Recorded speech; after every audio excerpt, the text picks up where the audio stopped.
Hi, you guys. I hope you all are doing well. This is going to be quite different for all of us because obviously you're not in my classroom, so you're not there to answer my questions. So you're just going to have to kind of bear with me and we're going to do this together. So before we left on the extended break, we had talked about how to multiply a whole number by a fraction. So essentially, every whole number is over 1. So all we're going to do is we're going to multiply straight across. When you are doing these problems, if you don't know your multiplication fact, what do you think you can do? Yeah, go to the internet, pull up a multiplication chart, and use it. I want you to show me your work so that I know that you're completing this, not on a calculator, but that you're actually trying. So again, use your resources. Go online, find a multiplication chart, and use it if you need to. But as I said, all you're going to do is multiply straight across. So essentially, every whole number we're going to put over 1. So 7 over 1 times 2 over 3. And all I'm going to do is I'm going to multiply straight across. So 7 times 2 is 14. 14 is on top. That's my numerator. 1 times 3 is 3.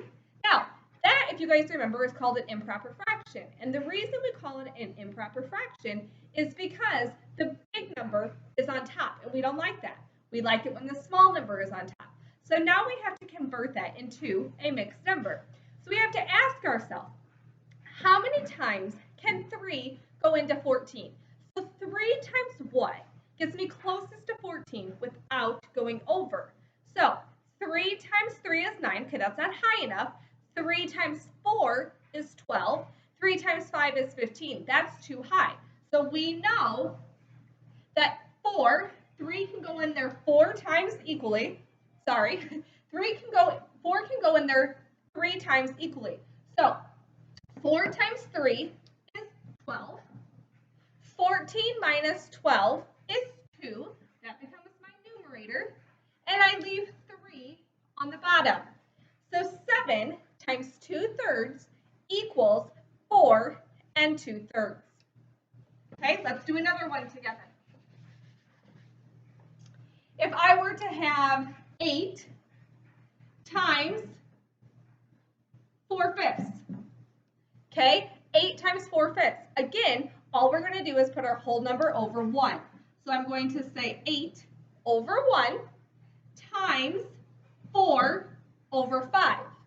8 times 4, if you don't know, again, use your multiplication chart, but 8 times 4 is 32. So I have 32 over 1 times 5 is 5. So how many times can 5 go into 32 without going over? Well, 5 times 6 is 30. So my whole number is going to be 6. Now I'm going to subtract. 5 times 6 is 30. I'm going to subtract that from 32. So 32 minus 30 is 2 over 5. Okay, so 8 times 4/5 equals 6 and 2/5. Now, it doesn't matter if the whole number is first or second. So let's go ahead and do, I don't know, let's do 7/8 times 3. Okay, again, it doesn't matter where the whole number comes. It doesn't matter if the whole number is first or second. You're going to do it exactly the same way. So again, all I'm going to do is take 7/8 times 3 over 1, because I always put my whole number over 1, and I multiply straight across. 7 times 3, well, again, if you don't know, use your multiplication chart. Count by 3 7 times. 7 times 3 is 21. 21 over 8. 8 times 1 is 8. Again, I have an improper fraction. So how many times can 8 go into 21? Well, 8 times 2 is 16. So that is going to get me the closest without going over. 8 times 2 is 16, so I'm going to subtract that. All right, so 21 minus 16. Well, I have to borrow. So 11 minus 6, 7, 8, 9, 10, 11, 5.